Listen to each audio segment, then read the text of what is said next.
Welcome to my Vision News. Second round of talks between the OLA Oromo Liberation Army and Ethiopian government could start. A date is being shared that the talks are going to start on this date, but the security situation in Oromia is deteriorating. Clashes between OLA and Ethiopian government forces are intensifying.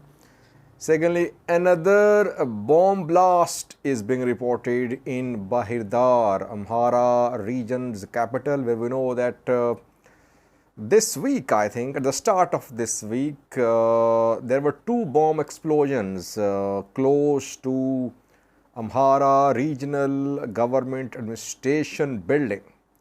Now, another blast. Was it a blast or a bomb blast or a hand grenade attack? It's not clear. Thirdly, viewers, arrests of religious elders is a new phenomena in the Amhara region. In Addis Ababa as well, we're seeing that Orthodox church notables, elders are being arrested. Those who are accused of spreading hate or spreading misinformation, it seems they are being arrested. Firstly, viewers, Oromo Liberation Army and Ethiopian government representatives held first round of talks in Tanzania, Zanzibar, Tanzania, around 2 weeks ago. For around 10 days, they were in Zanzibar. They held long discussions. No agreement, no understandings could be reached. The dialogue was mediated by IGAD, by HD. Humanitarian dialogue is a European platform known for mediations across the world. It played a role in the resolution of conflict in Libya to reportedly HD, which is a European initiative basically. It is monitoring, it is supporting the peace process about Oromia.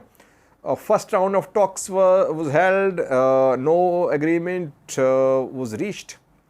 The two sides showed their resolve to be involved in dialogue. Now, reportedly, date for second round of talks has been finalized. But can talks resume on this date, keeping in view that on the ground we're seeing renewed clashes between OLA and Ethiopian government forces? Well, the date which is being shared reportedly for the start of second round of talks is 28th of May, means a Sunday. So that is what I think the two parties agreed on a few days ago. They will meet again on a Sunday. But and today is Thursday. So after 2 to 3 days, we're going to see start of second round of discussions. But on the ground situation in Oromia indicates that the two sides lack trust. They're not trusting each other. OLA fighters have carried out several attacks on prisons, police stations in the last 1 week or so. We have seen OLA attacks in West Valaga, in West Shava, East Shava, Bishoftu. They released dozens of their associates from prisons and police stations. And OLA issued two statements accusing the government that government forces were trying to gain military leverage on the ground by launching fresh offensives on OLA positions. So gradually the semblance of trust between the two sides was eroding. Now we're seeing this announcement that the two sides could meet on Sunday. Let's see, we'll have to wait. So far, first round of talks could not translate into peace. We saw that Reportedly, at the first round of talks in Tanzania, Ethiopian government asked OLA to agree to a ceasefire. OLA refused. It said that for ceasefire agreement, there should be resolution of other issues. Issues like future status of Addis Ababa, release of prisoners, right to self-determination, involvement of all stakeholders, formation of interim setup, etc., etc. And then we saw statements from some stakeholders. Oromo Federalist Congress spoke, saying that it wanted to be part of the ongoing dialogue in Tanzania, that it wanted to be part of interim setup if it happened in Oromia. And then sudden resumption of clashes. Now, it is being claimed by some sources that two sides could resume talks in coming days on Sunday, reportedly. Secondly, viewers, another bomb blast is being reported in Bahir, Amhara region, the capital. Security situation is deteriorating in Bahir, in the Amhara region as a whole too. In this region, we saw that around 3 to 4 days ago, twin explosions happened in front of Amhara region government building in Bahir. The explosions happened close to a hotel. Several were injured, but government remained silent. We did not see a single statement from the government, not by police as well. Now, another attack, bomb attack reportedly. It happened in Bahir, and target were fans of a football club. Bahir Kenema, a football club also called Bahir City, fans were preparing to go to Hawassa, because in Hawassa a match between Bahir Kenema football club and St. George club was due to be played. So while they were making preparations to leave Bahir, they were attacked. Some say a hand grenade was thrown, others say that a bomb blast happened. Several were injured in this incident. They were taken to Bahir hospitals reportedly. Again, no statement from the regional government who could be behind this incident. Was it an attack on fans of football club? Is it because of rivalry between football club fans?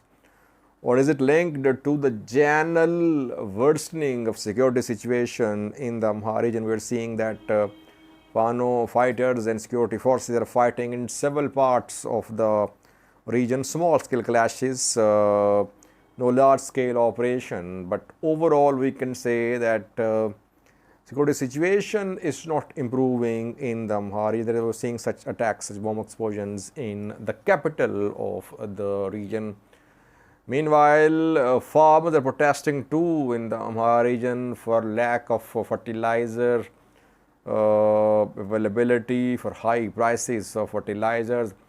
Mostly in farming season, we see these protests that farmers complain because of lack of fertilizer supplies, high prices of fertilizers, and lack of seeds as well.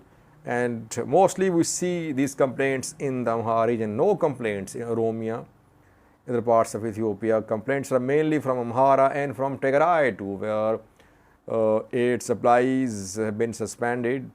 Farmers there need fertilizers, seeds to farm their lands, and lands could be filled with unexploded ordnances as well, which are a big problem for the people of Tigray, for some areas in Amhara far regions, because we have seen that several children have lost their lives in Amhara and Tigray too, that when people start farming their land, these unexploded bombs sometimes explode. It happens. So far, situation in the Amhara region, security situation is not improving, it seems. Last, religious elders are being arrested now. It's a new development in Ethiopia that we have seen that journalists arrested, several since last year, activists arrested too, politicians arrested too. But religious elders were not arrested. Though we saw tensions within the church, but Ethiopian government did not arrest religious figures. Now policy seems to have changed.